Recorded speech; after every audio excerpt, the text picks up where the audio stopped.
Hello বন্ধুরা, তো আজকে আমি যাচ্ছি কোথায় এবং কাকে আনতে সেটা তোমরা দেখতে থাকো এই ভ্লগে। ওয়েট করো একটু, তাহলেই দেখতে পারবে।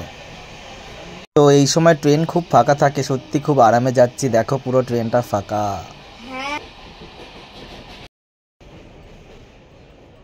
তো দক্ষিণেশ্বরের ওপর থেকে যাচ্ছি, তোমরা দেখতেই পাচ্ছ, বালি ব্রিজের ওপর দিয়ে।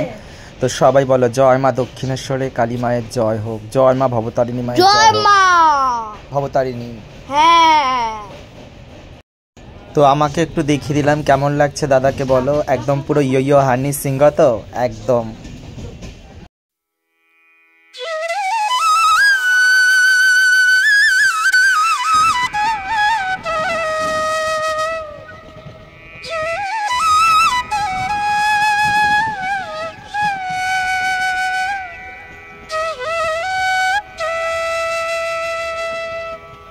তো আস্তে আস্তে আমি ঢুকে পড়েছি ডানকুনি। তো তোমরা দেখতে পাচ্ছ ডানকুনি প্ল্যাটফর্মটা, মানে স্টেশনটা।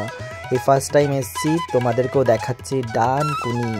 কারা কারা এসছে এর আগে ডানকুনিতে একবার অবশ্যই কমেন্টস করে জানিও। তো আমি ডানকুনি প্ল্যাটফর্মে নেমে বাকি ভিডিওটা তোমাদের দেখাচ্ছি।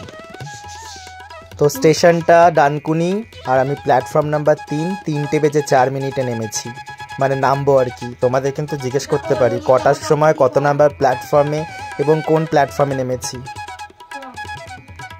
3 নাম্বার প্ল্যাটফর্ম থেকে নেমে 1 নাম্বার প্ল্যাটফর্মে এসেছি। টিকিট কাউন্টারে টিকিটটা কেটে এবার বিধাননগরে আমরা নাম। তো তো দেখতে পাচ্ছ আমাকে, চলে এসেছি আমি ডানকুনি।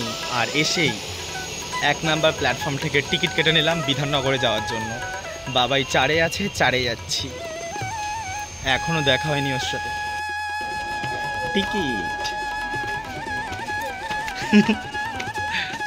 তো ওয়েট করছে 4 নাম্বার প্ল্যাটফর্মে। আমি খুঁজছি, আমি ভুল করে মনে হয় 5 নাম্বার প্ল্যাটফর্মে চলে এসেছি। তো আস্তে আস্তে 4 নাম্বারের দিকে যাই, তারপর ওর সাথে দেখা হবে। তো ফাইনালি আমি বাবার কাছে চলে এসেছি। এই দেখো বসে আছে, দেখো দেখো লাগেজ নিয়ে এসছে। দেখো, 1টা 2টো, এটা সব থেকে ছোট হয়ে গেছে বুঝেছো, 3টে, আর সাথে একটা এই যে আছে। বেচারা টায়ার্ড হয়ে গেছে লাগেজ নিতে নিতে। এই যে এই পাটায় ব্যথা হয়, এটা